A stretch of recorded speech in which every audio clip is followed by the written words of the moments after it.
Jai Hind everyone. The topic of my lecturette is Indian judicial system.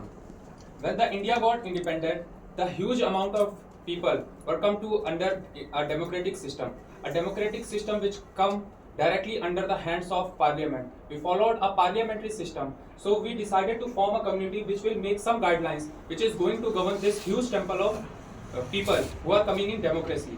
For that community, we designed a vivid spectrum of people coming from different caste, classes, religion.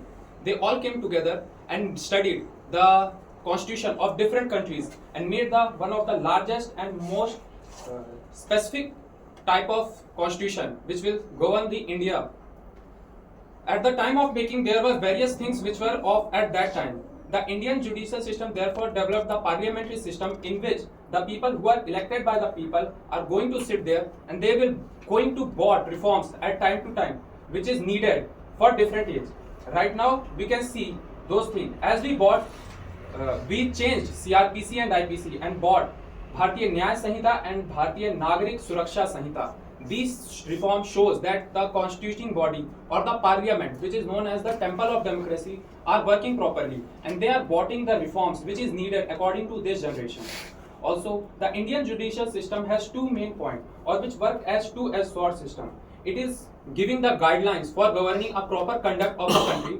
On the second hand, they are providing a punishment system or I will say reform system for those who have conducted some miscreant and now they are on their way to join the mainstream society as a better human being.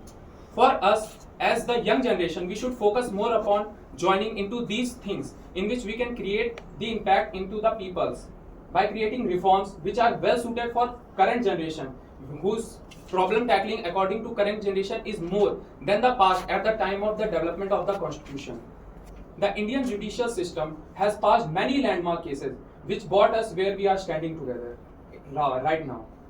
The UCC, the NRC, the CAA, all those are examples that the bodies are currently working continuously into the betterment of society. What is the need of UCC?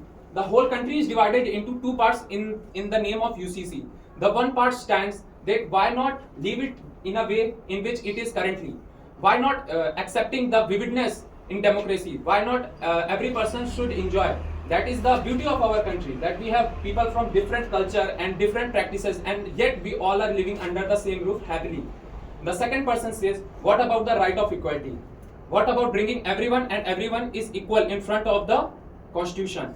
So, according to the first person, they say that every caste, every religion is good to perform their own rituals and rites. And the second system says that you should work on something which is common, like the marriage, divorces, and heritating your parent property.